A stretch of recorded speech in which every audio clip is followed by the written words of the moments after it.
السميع العليم من الشيطان الرجيم. بسم الله الرحمن الرحيم. محمد رسول الله والذين معه أشداء على الكفار رحماء بينهم تراهم ركعا سجدا يبتغون فضلا من الله ورضوانا سيماهم في وجوههم من أثر السجود ذلك مثلهم في التوراة ومثلهم في الإنجيل. وقال النبي صلى الله عليه وعلى آله وسلم إن الله اختارني واختارني وصحابي.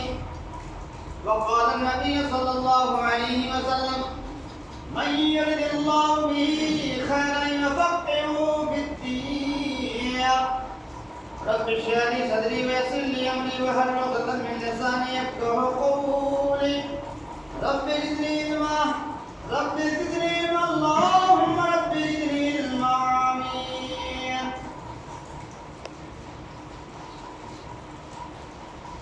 انتہائی قابل احترام قابل عزت معزز محترم علماء کرام سامعین نظام میرے پیارے بزرگوں اور دوستوں جمعہ کی نسبت سے ہم سبھی حضرات اس مسجد میں تشریف لائے ہیں. دل کی گہرائیوں سے دعا گو ہوں کہ اللہ تبارک و تعالی حضرت کی حاضری کو قبول عطا فرمائے.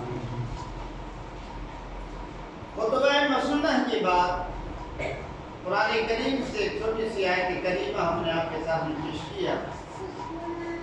ان کی تفصیل اور توضیح بیان کرنے سے پہلے اس وحدہ لا شریک کی بڑائی و کبریائی بیان کرتے ہیں کہ جس نے ہم تمام انسانوں کو مسلمان بنایا اور اپنی کتاب قرآن کریم سے تعلق جوڑ دیا. یہ اللہ رب العالمین کا بے پناہ شکر و احسان ہے کہ جس نے اپنے کتاب سے رشتہ جوڑ دیا. اللہ کا کتاب وہ کلام ہے، وہ رسی ہے، وہ حبل اللہ ہے جن کے دو رسی جن کے دو سرے ہیں. ایک سرا اللہ کے ہاتھ میں ہے اور ایک سرا ہم سب کے ہاتھ میں ہے. اللہ رب العالمین نے جب بھی کوئی کلام پیش کیا ہے قرآن کریم کے اندر بغیر دعوے کے پیش نہیں کیا. دعویٰ پھر دلیل. سورہ فتح سے پہلے ایک سورہ ہے، وہ سورہ کے اندر اللہ رب العالمین نے ایک دعویٰ پیش کیا اور سورہ فتح میں اس کی دلیل پیش کیا. پھر اسی آیت میں ایک دعویٰ پیش کیا، پھر اس کا دلیل بھی پیش کیا. اب جیسے کہ اللہ رب العالمین نے دعویٰ پیش کیا لا الہ الا اللہ، کوئی معبود برحق نہیں ہے دنیا کے اندر. معبودان باطل تو کئی ہیں جن کی لوگ پوجا کرتے ہیں، لیکن معبود برحق سے اگر کوئی ہے تو ایک الہ اللہ ہے. یہ دلیل ہے، یہ دعویٰ ہے اللہ نے پیش کیا لا الہ الا اللہ. کوئی عبادت کے لائق نہیں ہے، کوئی کا گزار نہیں ہو سکتا، کوئی دستگیر نہیں، کوئی مشکل کشا نہیں. اگر ہے تو وہی الہ اللہ ہے. دلیل کیا دیا؟ دلیل یہ میرے بھائیوں دل کی تصدیق نوٹ کر لیجیے، محمد رسول اللہ. یہ دلیل اللہ نے دیا کہ محمد اللہ کے رسول ہے. آپ کہیں گے کہ دلیل کیسی ہے تو جواب میں سنیے میرے بھائیوں. کائنات میں اس دنیا کے اندر رب کی تخلیقات میں محبوب سے بڑھ کر رب کی نگاہ میں کوئی عزیز اور محبوب نہیں ہے. آسمان میں ایک عرش والا ہے، زمین پہ ایک جو ہے محمد ہے. فضل عرش محمود وہذا محمد. آسمان میں محمود اور زمین میں محمد ہے. اللہ کے نزدیک محمد کے علاوہ کوئی جو ہے اتنا عزیز اور اتنا پیارا نہیں ہے. جب یہ محمد اتنا بڑا پیارا اور دلارا جو ہے، ان کی پوجا پاٹ دنیا میں کوئی نہیں کر سکتا. جب یہ رب نہیں بن سکتا، یہ تو پھر کوئی کیسے قبر کے اندر جا کر کے بھاگ لے کہ ہم بھی کچھ کرتے ہیں اللہ کا پارٹنر بن جائے؟ دلیل سمجھ میں آ گئی نا؟ شاعر نے کہا وَشَكَّ لَهُ مِنْ اسْمِهِ لُيْدٌ لَهُ وَجِلْ نَفْشَ مَعْبُودٌ وَهَذَا مُحَمَّدٌ وَتَمَّ الْإِلَهِ اسْمَ النَّبِيَّ وَاسْمِهِ إِذَا قَالَ فِي الْخَمْسِ الْمُؤَذِّنُ أَشْهَدُ یہ ایسی شخصیت ہے کہ جب آپ آذان دیتے ہیں اشہد اللہ الہ الا اللہ، آپ کو یہ کہنا ہوتا ہے اشہد ان محمد رسول اللہ۔ اگر آپ محمد کا نام نہیں لیتے ہیں تو آذان نہیں ہو سکتی، غیر محمد کے نام لیے آذان کامل نہیں ہے۔ یہ ایسی شخصیت ہے کہ جب موت کا وقت آیا، موت سے پہلے کائنات کی قرۃ عین کے اندر کوئی ایسا ماں کا لال نہیں، ماں نے سے بچے کو دلائی نہیں کہ موت کے فرشتے آنے سے پہلے اللہ فرشتے کو بھیجے پوچھے کہ دا پوچھو اگر دنیا میں رہنا ہے تو کوئی بات نہیں، موت نہیں آئے گی، اگر نہیں جینا ہے تو رب کی آگوش میں آدھا تیاری کرو۔ ایک ہی وہ محمد کی ذات ہے کہ اللہ رب العالمین نے موت سے پہلے جبرائیل کو بھیجا، جاؤ اجازت دے گیا محمد سے، دنیا میں جینا چاہتا ہے یا میرے آغوش میں آنا چاہتا ہے؟ کوئی ہے آج تک؟ جب ماں بچپن میں محمد کو گود میں لے کر کھلا رہی تھی، ماں کو بچے کو دیکھ کر رحم آیا، اتنا پیارا سندر تھا محمد۔ ماں نے کہا کہ رہی اگر ان کا باپ دنیا میں زندہ ہوتا، دنیا میں آج میرا شوہر ہوتا تو خوشیوں سے نہیں سناتا، کیونکہ اتنا بہترین خوبصورت لاڈلا میرے گود میں ہے۔ لیکن ہائے اللہ ایک شکایت ہے۔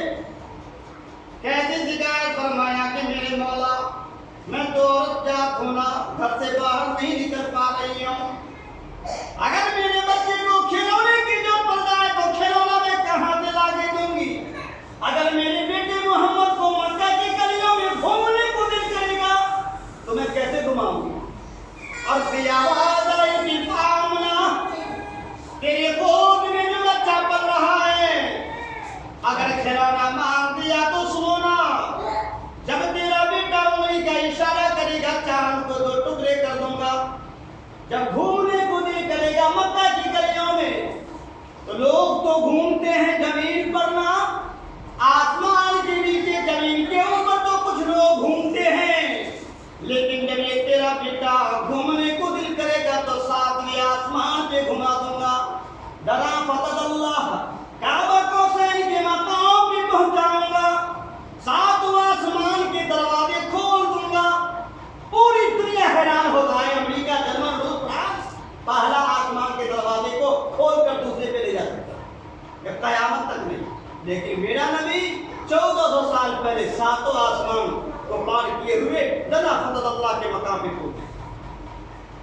ایسا نبی جب رب نہیں ہو سکتا تو ہاتھ میں جنتر لیے، چپا لگائے، داڑھی پالے، ٹوپی پہنے، یہ کیسے ہو سکتا ہے کہ نہیں؟ تو دلیل یہی ہے، اللہ نے فرمایا لا الہ الا اللہ، کوئی نہیں معبود اگر ہے تو ایک اللہ ہے۔ دلیل میں فرمایا محمد الرسول اللہ، محمد اللہ کے رسول ہیں۔ اب ایک دعویٰ یہ بھی ہے، ایک دعویٰ اللہ نے یہ بھی کیا صرف فرمایا محمد الرسول اللہ، محمد اللہ کے رسول ہے۔ دلیل کیا دیا والذین معه اشداء علی الکفار، دلیل یہ پیش کیا کہ جو لوگ ان کے ساتھ ہیں، محمد کے جو ساتھ ہیں، دلیل یہ اللہ نے دیا۔ اب آپ کہیں گے کہ محمد کے صحابہ کا تذکرہ، محمد کے شاگردوں کا بات ہو رہا ہے، اللہ نے بیان کیا ان کے صفات کے بارے میں۔ تو میرے بھائیوں ایک بات یہ نہیں بتا دیتا ہوں، قرآن میں اللہ نے فرمایا والذین معه اشداء علی الکفار، جو لوگ ان کے ساتھ ہیں، محمد کے ساتھ ہیں، وہ کافروں کے معاملے میں پلائی ہوئی شیشے کی دیوار کی طرح ہے۔ اسلام کے راہ جا جائے پھر یہ وہ لوگ ہیں جو سنا نہیں کرتے اسلام کے بارے میں، محمد کے ساتھ۔ اب تعجب کی بات یہ ہے قرآن میں یہ نہیں کہا والذین عنده، جو لوگ ان کے پاس ہے، ساتھ کا۔ اب کہیں گے پاس کیوں نہیں کہا؟ تو آپ مت سمجھیے کہ بندی پور میں جتنے مسلمان ہیں سب آپ کے پاس، آپ کے ساتھ ہے، نہیں۔ مکہ میں نبی کا چچا ابو طالب ہے، پاس میں ہے لیکن ساتھ میں نہیں۔ ابو لہب چچا ہے لیکن پاس میں ہے، ساتھ نہیں ہے۔ ابو طالب ہے پاس میں لیکن ساتھ میں نہیں ہے۔ آپ کے مسجد میں نماز پڑھنے والے آپ کے پاس ہے لیکن مت سوچیے گا مسجد کی ترقی کے لیے ساتھ ہے۔ قرآن کی فصاحت میں قربان جاؤں، اللہ نے جب ذکر کیا ہے تو ایسے نہیں کہا میں اپنے میں، وہ آگے پیچھے کی باتوں کو جانتا ہے، اسی لیے کہا والذین معہ، جو ان کے ساتھ ہے، اشداء علی الکفار، ان پر بڑا سخت ہے، اتنا سخت ہے، اتنا سخت ہے کہ چھوڑ دیجیے۔ ابو بکر رضی اللہ تعالیٰ عنہ اور باپ بیٹے مل کر کھانا کھا رہی ہیں، بیٹے نے کہا کہ ابا جان لڑائی ہوئی تھی نا؟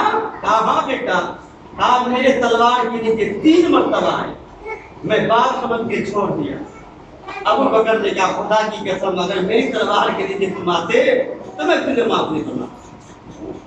دیکھا اس لیے کہا والذین معہ اشداء علی الکفار، یہ اتنے بڑے ہیں لوگ ان کے ساتھ بڑا نمک حلالی ساتھ میں، اتنا حلال نمک والے ساتھ نہیں ہے کہ نبی نے کہا کہ مکہ نہیں لو، مکہ چھوڑ دو میرے صحابہ، ہم بھی چھوڑ رہے ہیں۔ سارے صحابی مکہ چھوڑ کر مدینہ آ گئے، نبی بھی مکہ سے مدینہ آ گئے، کسی نے نہیں کہا کہ اللہ کے رسول مکہ میں میرا کنبہ ہے، قبیلہ ہے، ابراہیم کا عابد دلگھٹ ہے، کعبہ ہے، مینا ہے، عرفات ہے، صفا ہے، مروہ ہے۔ آپ نے کہا ہے چھوڑ دینے کے لیے، مکہ تو سب چھوڑ دی، سارے صحابہ چھوڑ دیے، حضور نہیں رہیں گے مکے میں تو ہم ہی نہیں رہیں گے، سدا رہے۔ چلو چلو مکہ چھوڑ کر کے اللہ اکبر، مکہ وہ مسجد ہے، مکہ وہ گھر ہے جہاں آب زمزم ہے، جہاں مینا ہے، عرفات ہے، وادی ہے، مزدلفہ ہے، ہر چیز ہے۔ صحابہ نے نبی کو دیکھا مکہ چھوڑ رہی ہے، صحابہ چھوڑ دیے، یہ نہیں کہا کہ اللہ کے رسول یہ سب چیزیں ہم نہیں چھوڑیں گے، چھوڑ دیا۔ کہاں چلے آئے مدینہ؟ کتنے سال؟ 8 سال رہے۔ بندی پور کے مسلمانوں آج آپ سے پوچھنا چاہتا ہوں آپ اس بستی میں کتنے سال سے؟ 20 سال سے ہوں گے، 40 سال سے، 20 سال سے، 30 سال سے ہوں گے۔ حضور اکرم صلی اللہ علیہ وسلم مدینہ میں 8 سال سے ہیں، پورا مدینہ فتح ہو گیا۔ 8 سال میں 10,000 فوجی بنا کر کے مکہ چڑھائی کر دی۔ 8 سال میں مکہ چھوڑ کر آئے، مدینہ میں 8 سال ہے، اور 8 سال میں مدینہ میں ہے تو 8 سال کی مدت میں 10,000 قدوسی فوج کو لے کر مکہ گھس رہے ہیں۔ آج ہم لوگ اپنے اپنے بستی کا جائزہ لیں، خاص کر کے جس بستی میں جتنے مولوی ہیں بڑے بڑے، ان بستی کو پوچھیں کہ آپ 50 سال سے ہیں، آپ کے سارے بستی والے آپ کے فیور میں کیوں نہیں بتا؟ حضور 8 سال میں مدینہ میں رہ کر کے مکہ فتح کر لیے، اور آپ 50 سال سے ہیں اس بستی میں، آپ کا پڑوسی بھی آپ پڑوسی کو بھی فتح نہیں کر پاتے، آپ کا پڑوسی بھی آپ سے ناراض۔ یہ ہم لوگوں کی جو ہے زندگی کا رویہ ہے، اس لیے بات آتی ہے، ہمارے استاد کہا کرتے تھے کہ دنیا میں 3 سوال تیاری کر لیجیے، بھائی 3 سوال کی تیاری کر لیجیے، مرنے کے بعد جواب دینا ہے۔ 3 سوال کے جوابات آپ کو ادا کرنا ہے مرنے کے بعد قبر میں۔ اللہ پوچھے گا منکر نکیر پوچھے گا قبر میں جب لوگ دفن کرتے ہیں مردے کو تو منکر نکیر پوچھے گا من ربک، بتا تیرا رب کون ہے، من ربک، یہ سوالات ہے۔ اللہ نے اور کہہ دیا ہے کہ جتنے مسلمان کلمہ پڑھنے والے ہیں ان سب کو پوچھے گا قبر میں منکر نکیر۔ یہ 2 فرشتے کالے بھلم فرشتے ہیں، اتنے بڑے بڑے دانت، حضور نے فرمایا کہ ان کے دانت پیر میں لٹکتے ہیں، اسی پیر سے لٹکتے ہوئے دانتوں سے قبر پھاڑ کر اس مردے کے بعد پہنچتے کہتے ہیں من ربک، اٹھ بتا۔ 60 سال سے بندی پور میں جمعہ پڑھ رہا تھا، 50 سال سے تو بستی میں نماز پڑھ رہا تھا، بتا من ربک، تیرا پروردگار کون ہے؟ اب کہیں گے کہ ہم کیسے جواب دیں گے، کون جواب دیں گے؟ کون جواب دے گا؟ مدینہ سے پڑھنے والا، امریکہ سے جو پڑھ کے آیا ہوگا کیوں دے گا؟ جو دھرنا نگر سے پڑھ کے آیا وہ دے گا جواب، منبر پہ جو تقریر کرتا وہ دے گا جواب؟ کون دے گا جواب؟ قرآن پڑھنے والا نہیں میرے بھائیوں، لکھا ہے کتابوں میں، دم ان کے نکی کہے گا ماں جناب تو بتا تیرا پروردگار کون ہے؟ جواب وہی دے گا۔ ایک اگر ہل چلانے والا ہل چلاتا ہے، ترکاری بیچنے والا ترکاری بیچتا ہے، لیکن اس کا ایمان اللہ کے علاوہ کسی اور پر نہیں ہے۔ جنگل میں گیا، کوئی خوف آ گیا، کہا یا اللہ تو ہی حل کرنے والا ہے۔ بستر میں سویا، کہا اللہ تو ہی دیکھنے والا ہے۔ بیٹی گھر میں جوان ہے، یا اللہ تو ہی ہے۔ ایسا نہیں نماز پڑھے مسجد میں اللہ اللہ، مسجد سے باہر گئے تو کسی پردھان کے پاس سر جھکا کہ مالک آپ ہی ہے جو ہے۔ تو ایسی نماز پڑھنے والا گیا، ایسا حج کرنے والا گیا، ایسا تقریر کرنے والا گیا، کسی کے پاس جا کے ہاتھ جوڑ دیا، کیا مالک ہے پربھو آپ جو کریں گے وہی ہوگا، آپ کے تو کوئی ہے ہی نہیں ہے مالک۔ اس طرح کا یقین کامل اگر آپ کے اندر ہے تو آپ جواب دے سکتے ہیں۔ اور پھر دوسرا سوال ہوگا ماتی لوگ تیرا دین کیا ہے بتا؟ سب لوگ ہم لوگ کہتے ہیں مسلمان۔ جواب کون دے گا قبر میں؟ مادی لوگ جب پوچھے گا تیرا دھرم کیا ہے دنیا میں بتا، تو جواب وہی دے گا جن کے پہننے سے پتا چلتا تھا کہ یہ دین اسلام کا ڈریس ہے، جس کے کھانے سے پتا چلتا تھا یہ اسلامی طریقے سے کھا رہا ہے، جن کا سونا اسلام تھا، جس کے چہرے پر اسلام دکھائی دیا تھا، جس کے سر پہ ٹوپی تھا، جن کے بات میں اسلام دکھائی دیا، جن کے چلن میں اسلام دکھائی دیا، جن کے آواز میں اسلام دکھائی دیا، جن کا کردار اسلام دکھائی دیا، جس نے اپنے دین کو اپنے رویے میں بنا لیا، اپنا رویہ اسلام بنا لیا، تو خدا کی قسم منتظر کسی کہے گا دین الاسلام، میرا دین اسلام تھا، کیونکہ جب میں سوتا تھا تو دائیں کروٹ پہ سوتا تھا، 3 مرتبہ بستر کو جھاڑتا تھا، جب کھاتا تھا تو بسم اللہ سے، جب چلتا تھا تو سب جھکا کے چلتا تھا، جب میں کسی سے ملتا تھا تو السلام علیکم پہلے کہتا تھا، جب جمعہ کا دن ہوتا تھا تو میں سب سے پہلے مسجد میں جا کر ٹوپی کرتا پاجامہ لگا کر کے پہلے بیٹھتا تھا۔ یہ وہی لوگ کہے گا دین الاسلام، میرا دین اسلام ہے۔ اگر کوئی امریکہ سے انجینئر کر کے آیا ہے، کوٹ پینٹ لگاتا ہے، انگلش کرسی پہ چمچ سے کھاتا ہے، سوتا ہے، اللہ کی قسم ہے کوٹ پینٹ پہننے والا، داڑھی سیو کرنے والا، سر پہ ٹوپی لگا کر اپنے آپ کو گھٹیا سمجھنے والا، قرآن اٹھا کر گاڑی میں بیٹھ کر چلنے والا، یہ سب سے خطرہ اور سب سے بدترین انسان سمجھنے والا یہی قبر میں کہے گا کہ دین الاسلام، میرا دین اسلام تھا۔ میں گھڑی بھی پہنتا تھا تو داہنے میں پہنتا تھا، کیونکہ میرے نبی داہنے کو پسند کرتے تھے۔ جب میں کھانا بانٹتا تھا بھوج میں تو میں داہنے سے بانٹتا تھا۔ یہی اسلام تو ہے، یہ اسلام تھوڑی ہے داڑھی بنا لو، ٹوپی لگا لو، بازار میں دلالی کرو، یہ تھوڑی اسلام ہے۔ اسلام تو یہ کسی کا کچھ گر جائے تو اسلام یہ کہتا ہے۔ میرے بھائی ایک واقعہ ہے، علامہ شاہ ولی اللہ دہلوی رحمۃ اللہ علیہ کے مسجد کا واقعہ ہے۔ ایک بھیک منگا بھیک مانگتا تھا جو مسلمان مسجد کے دروازے بیٹھ کے بھیک مانگا کرتا تھا، اور یو پی سے، دہلی سے، امریکہ سے لوگ گھومنے والے آج بھی اس مسجد میں جاتے ہیں دیکھنے کے لیے، یادگار یہ مسلمانوں کے بادشاہ کا بنایا ہوا ہے۔ ایک گورا انسان اس مسجد کے سیڑھی پہ جب پہنچا تو فقیر کو کچھ نکال کے دیا، جب دیکھ کے اٹھا اور چلنے لگا تو اس کا پرس گر گیا۔ اس فقیر نے اس پرس کو اٹھایا، دیکھا بہت موٹی گدی $1 کی موجود ہے۔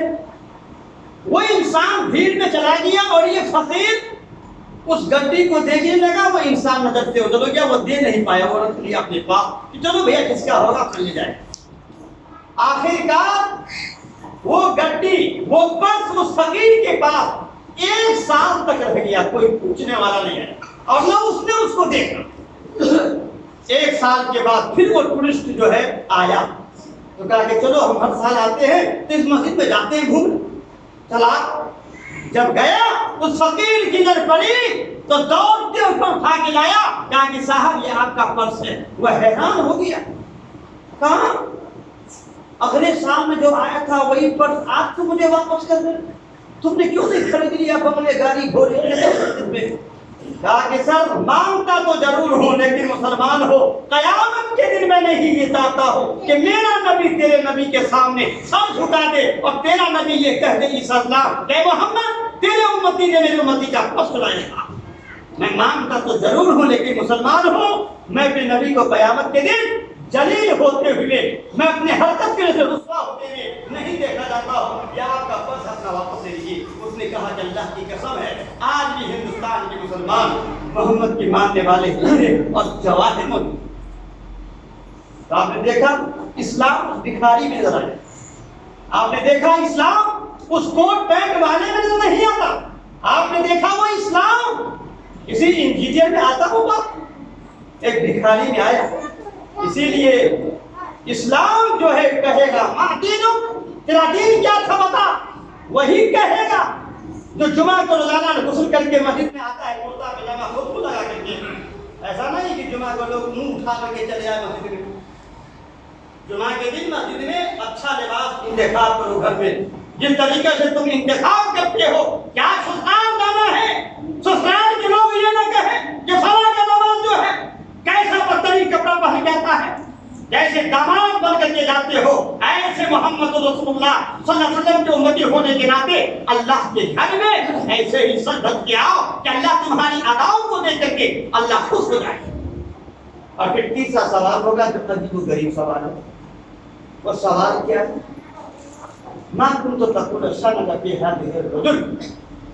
اللہ نے جو ہی لکھتے ہیں کہ مرنے والا جب قبر میں مرتا ہے تو دو سوال تو آسان ہے، من ربو کر، ما دینو کر، اور تیسرا سوال ہے کہ اگر بندی پور کے قبرستان میں کسی کو آپ نے دفن کر دیا، منکر نکیر تیسرا سوال پوچھے گا تو مدینے سے جہاں حضور اکرم صلی اللہ علیہ وسلم کا حجرہ ہے جس میں رحمت اللہ نبی رہتے تھے اور راتے، تیرا حجرہ وہ حجرہ ہے جسے گنبد خزا کہتے ہیں، میرے نبی مدینہ میں دفن ہے، وہاں سے پردہ کھلتا ہے اور کہتا ہے کہ تم ما کنت تقول فی هذا الرجل، بتائیے کون ہے، اس کے بارے میں تمہارا کیا خیال ہے؟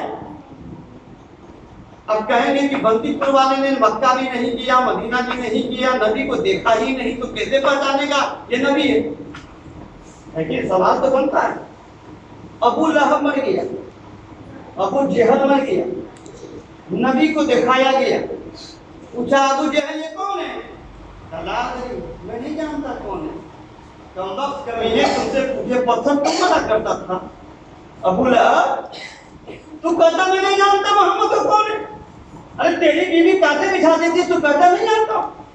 تو میرے بھائیوں میرے بزرگوں اور دوستوں، اگر کہ بندی پور کے مسلمانوں نے نبی کو نہیں دیکھا ہے، ابو جہل نے دیکھا تھا، تو ابو جہل نے ان آنکھوں سے دیکھا تھا، جب مر گیا تو یہ آنکھ بند ہو گیا۔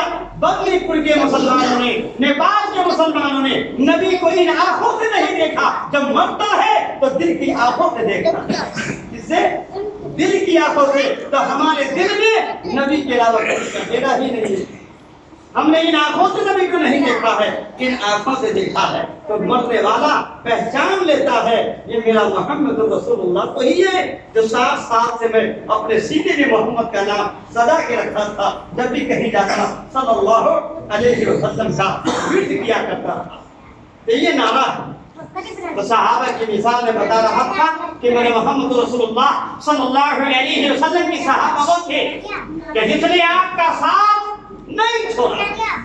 اب بتا دو 2 منٹ کا وقت لیتا ہوں، جب 8 سال میں حضور مدینہ سے چلے مکہ پر 10,000 فوجی لے کر، جب مکہ میں پہنچے تو صفا مروہ کے پہاڑ سے گزرے، تو جیسے کعبہ میں داخل ہوئے تو دیکھا یہاں کوئی بت ہے، کوئی مورتی لاتو مناتو کا حکم کا مورتی لگا ہوا ہے۔ مدینہ کے مسلمانوں نے توڑ کر کچرے میں پھینکنا شروع کر دیا، سارا حرم بھر گیا مسلمانوں سے 10,000 مسلمان۔ اللہ کے نبی صلی اللہ علیہ وسلم نے فرمایا کہ میرے صحابہ اعلان کر دو مکے والوں میں کہ آج بدلے نہیں ہے، جو بھی ہم لوگوں کو مارا تھا ہمیں ستایا تھا ہماری قوم کو مارا تھا، اگر آج کعبے میں آتا ہے تو انہیں معاف ہے، اپنے گھروں میں بند ہوتا ہے تو معاف ہے، ابو سفیان کے محل میں چلاتا ہے معاف ہے، کسی کو آج بدلہ نہیں لوں گا، سارا ہر اسلام کا سب کو اٹھا کر کچرے میں پھینک دیا۔ آذان کا وقت ہو گیا، ایک صحابی نے کہا کہ یا رسول اللہ جوہر کی اذان کا وقت ہے، کیا مطلب؟ صحابی جاتے تھے کیا 10,000 ہم لوگ مدینہ سے آئیں گے اور مکے والے بھی بھرے پڑے، پورا حرم بھرا پڑا ہے، اگر حضور کو کہتے کہ حضور اذان کا وقت ہو گیا ہے تو حضور کہیں گے کہ اذان دے دو، لیکن ایک صحابی آگے بڑھے کہا یا رسول اللہ اذان کا وقت ہو گیا، حضور نے کام لگایا کہ اچھا اذان کا وقت ہو گیا، 10,000 کا مجمع، مدینے کا مسلمان، مکے کا مسلمان، بتاؤ کتنی بھیڑ ہوگی؟ اس بھیڑ میں اللہ کے رسول نے فرمایا اینا بلال، او کون بلال؟ فرمایا میرا بلال کہاں ہے جو مکہ کی گلیوں میں گھسیٹا گیا، مکہ کی پہاڑوں پہ دبتی ہوئی ریت میں بلال کو لٹا کر وزن پتھر دے کر دبایا گیا، بلال کہاں ہے؟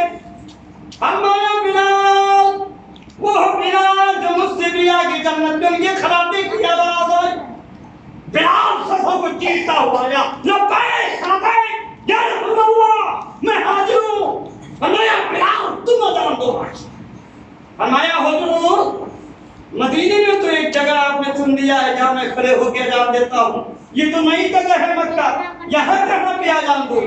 فرمایا پوری دنیا کعبے کے نیچے ہوگا، بلال تو اوپر چڑھ، آہا وہ بلال جلدی جلدی کعبے پہ چڑھتا ہے، کتنا مزہ آیا ہوگا بلال کو، اور بلال دل میں سوچ رہا ہوگا ارے مکے والے تم ہی تو ہے نا جو مجھے مارا کرتے تھے، آج دیکھو کہ بلال کعبے پہ چڑھ کے اذان دینے والا ہے، بلال اللہ کی قسم ہے کعبے کی چھت پہ چڑھا اور کہا اللہ اکبر اللہ، یہ آواز آئی اور بلال دیکھ رہے تھے ان لوگوں کو ترچھی نگاہوں سے جو بلال کو اللہ اللہ کر کے پیٹا کرتا تھا، آج اسی کعبے میں سر جھکائے ہوئے بلال کے سامنے چپ چاپ کھڑے، یہ وہ صحابی رسول ہے۔ جب یہ اذان ہو گئی نماز ہو گئی، جماعت ختم ہو گئی، اب مدینے کا جو مسلمان تھا وہ صفا کے پہاڑ کے نیچے جمع ہو گیا، جو مکے کا مسلمان تھا وہ کعبے میں کھڑے ہیں، کہا یا رسول اللہ غضب ہو گیا، کہا کیا ہوا؟ کہا کہ اللہ کے رسول مدینے کے جو مسلمان رہنے والے مدینے میں ہیں وہ لوگ الگ جمع ہو رہی ہیں، پتہ نہیں کیا ہو گیا۔ حضور نے فرمایا مدینے والے ادھر آؤ ادھر ادھر آؤ، کیا ہو گیا ہے تم لوگ کس نے پہاڑ کے نیچے کھڑے ہو رہے ہو، آؤ کیا کوئی تکلیف پہنچی ہے؟ کہا نہیں یا رسول اللہ، کہا پھر گلے لگایا ہو تم نے، کہا کیا تکلیف ہے بتاؤ مدینے کے مسلمانوں، کہا کہ اللہ کے رسول ایک تکلیف ہے، کیا کون سی تکلیف ہے بتاؤ؟ کہا کہ اللہ کے رسول جب مکہ سے آپ آئے تھے نا مکے کے لوگوں کو لے کر کے تو مدینے کے مسلمانوں نے مکے والے کو جگہ دیا، مکے والے کو بھائی دیا، بیوی دیا، جائیداد دیا، لیکن اب ڈر رہا، اب ڈرتا ہوں، یہ ڈر مجھے ستا رہی ہے کہ اب آپ کا بستی فتح ہو گیا ہے مکہ، تو ہو سکتا ہے اب یہاں ابراہیم کا زمزم ہے، کعبہ ہے، مینا ہے، صفا ہے، اب مدینہ چھوڑ دیں گے، اس لیے ہم لوگ سوچ رہے ہیں کہ ہم لوگ کیا کریں گے، وہ حضور کا کام صاحب فتح ہو گیا ہے، مدینہ نہیں جائیں گے، اس لیے ہم لوگ سوچ میں پڑے ہوئے ہیں۔ فرمایا میرے صحابہ گواہ رہو، اللہ کی قسم مدینے کے مسلمانوں لکھ لو آج تم اس بات میں ڈوبے ہوئے ہو تو یہ محمد کی جلال ہے، میں مکے میں نہیں جاؤں گا، میرا گھر مدینہ میں ہوگا، میرا قبر مدینہ میں ہوگا۔ صحابہ اخلاق تھے، آج چلو اللہ کے رسول سارے گھر ختم ہے، دیکھو حضور کا گھر کہاں تھا؟ مکہ میں، قبر کہاں ہے؟ مدینہ میں ہے کہ نہیں؟ اسی لیے قرآن کے اندر فرمایا والذین معه اشداء، جو لوگ ان کے ساتھ ہیں نا ابو بکر، عمر، عثمان، علی، یہ لوگ پہلے نمبر کے ساتھ ہیں۔ کسی نے میرے بھائی وقت نہیں ہے، عبادت کے نتیجے ہو چکا ہے، اسی لیے اللہ تعالی نے انسانوں کو پیدا کیا اس لیے اور اسلام دیا اس لیے کہ اسلام کے بیٹے ہوشیار ہو جاؤ. میرے جو نبی تمہارے لیے نمونہ بن کے آیا ہے وہ صحابہ تو تمہارے لیے آئیڈیل اور نمونہ ہے. تم اس کی زندگی پہ عمل کرو انشاءاللہ العزیز کہ دنیا میں بھی اور آخرت میں تمہاری کامیابی ملے. لیکن آج ہم لوگ دنیا کی محبت میں، دنیا کی لہو لائی میں، دنیا کی آسائش میں آج ہم لوگ ہوڑ لگی ہوئی ہے. اس کا 4 اللہ ہو گیا، اس کا 5 اللہ ہو گیا، میرا کیسے 10 اللہ ہو. اس کی کمپنی اگر چل رہی ہے اس کی کمپنی میں آگ کب لگ جائے. یہ ہم لوگ سنتے ہیں، یہ فطور ہے. اس لیے میرے بھائی میں میرے بزرگ اور دوستوں صحابہ کرام رضوان اللہ تعالی اجمعین آپ صلی اللہ علیہ وسلم پر کی جو جان سے نچھاور کی. اسی لیے اللہ نے فرمایا کہ میرے صحابہ تم دیکھو گے اس صحابہ کی فی وجوہہم من نظر السجود. یہ وہ لوگ ہوں گے ان کے ساتھ ان کی نشانی یہ ہوگی کہ نماز کی وجہ سے ان کے چہرے پہ نشان پڑا ہوگا. ہاں ایک بات یہ بھی یہاں پر کچھ لوگ یہ سمجھتے ہیں کہ نماز پڑھے یہاں ٹھیلا پڑ جائے تو ٹھیلا نمازی کا نہیں. قرآن نے کہا ہم نہیں کہتے فی وجوہہم من نظر السجود. ان صحابہ کے چہرے کی نشانی یہ ہوگی کہ نماز کی وجہ سے چہرے میں نشانی ہوگی. فی جباہر کھیلا نہیں کہا اللہ نے، کھیلا نہیں، فی جباہر نہیں، فی وجوہہم چہرے میں. اور یہ وہ چہرہ ہوگا کیا 1 کروڑ اگر کوئی مسلمان ہے اگر ایک صحابی یاد آئے تو 1 کروڑ مسلمان پہچان لے گا کہ یہ چہرہ محمد کے سامنے کھڑا ہے. اللہ. اور ایک بات یہ بھی ہے ہم نماز پڑھتے ہیں آپ بھی پڑھتے ہیں پتہ نہیں اللہ کی ہے قبول ہوا کہ نہیں. لیکن صحابہ کی نماز جو ہے یہ اللہ نے کہا تراہم رکعا سجدا. اے میرے صحابہ، اے میرے محبوب، یہ جو آپ کے ساتھ رہ رہے ہیں ان کو اگر تم دیکھو گے رات میں جو لوگ نبی کے ساتھ ہیں اگر تم انہیں رات میں دیکھو گے تو کوئی رکوع میں ہے، کوئی سجدے میں ہے، کوئی قیام میں ہے، کوئی تحیات میں ہے. اور دن کے اجالوں میں دیکھو گے تم میدان میں تلوار لیے ہوئے یہ قاضی بن کر محمد کے ساتھ ہے. ایسا نہیں ہے کہ رات میں بھی طبیعت سوتے رات جب ہوتی ہے تو کوئی رکوع میں ہے، کوئی سجدے میں، کوئی قیام میں، کوئی دعا کئی دعا میں ہے. اور جب دن کے اجالوں میں دیکھو گے تو میدان میں تلوار لیے ہوئے یہ لوگ صحابہ ہیں نبی کے ساتھ. اور اللہ نے فرمایا رضی اللہ عنہم ورضوا عنہ. یہ وہ لوگ ہیں کہ جس کو دنیا میں میں ساتھی بھی کرتے دیا کہ میں ان سے راضی ہوں، میں ان سے راضی ہو گیا. ہماری نماز کا کوئی ٹھکانہ نہیں ہے اللہ راضی ہے کہ نہیں. لیکن صحابہ کی نماز کا ذکر اللہ نے قرآن میں کر دیا کہ صحابہ کی نماز اتنی اچھی ہے جو نبی کے ساتھ ہے. جب یہ لوگ ہیں تو دلیل ہے محمد رسول اللہ کے ہونے کی کہ جب ان کے ساتھ ہے بڑے سچے پکے وادی ہے، تن سے، من سے، دھن سے، امن سے، چمن سے ساتھ دیا ہے. تو بندی کے مسلمانوں آج بھی اگر کوئی یہاں صدر سیکرٹری ہے تو ان کو تن سے، من سے، دھن سے، امن سے، چمن سے اس مسجد کے ساتھ دو. یہ ہمارا اور آپ کا قلعہ، یہ ہمارا اور آپ کا ایک کنبہ ہے. اسلام کا قلعہ کنبہ یہی ہے. اسی لیے اگر محبت حلالی ہے، محبت حرام نہیں ہے تو اللہ کی قسم اس قلعے کو چمکاؤ. انشاءاللہ العزیز دنیا بھی اور آخرت کی کامیابی ہوگی. کل جلسہ ہے انشاءاللہ العزیز. چلیں ہم لوگ جلسے کو کامیاب بنائیں. لوگ کہتے ہیں کہ جلسہ سے کیا ہوگا؟ میں کہتا ہوں کہ جلسہ جب تک لوگ جلسے میں بیٹھتے ہیں خدا کی قسم ہے رب کے رحمت کا نزول ان کے اوپر برستی رہتی ہے اور گناہیں جھڑتے رہتے ہیں. مثال کے طور پر آپ جلسہ میں نہیں گئے، بندی پر جگہ پہ بیٹھ کے آپ کیا کریں گے؟ گانے سنیں گے، غیبت کریں گے، چغلی کریں گے، کسی سے لڑائی کریں گے. اگر جلسے میں جاتے ہیں تو علماء کے چہرہ دیکھیں گے، کچھ بات سنیں گے تو جب تک رات میں رہیں گے خدا کی قسم ہے امن اور سلامتی والی رات رہے گی. اسی لیے جلسہ کرنے بڑے بڑے علماء آ رہے ہیں. آخر میں دعا کیجیے کہ اللہ تعالیٰ ہم تمام مسلمانوں کو جو ہے نیک صالح بن کرنے کی توفیق عطا فرما. اے الہ العالمین پروردگار عالم جتنے بھی زمین پہ چلنے والے والے مسلمان ہیں سبھی گناہوں کو معاف عطا فرما قبر میں لیٹنے والوں کی قبروں میں تو در و شر کی وسعت عطا آمین واخر دعوانا الحمدللہ رب العالمین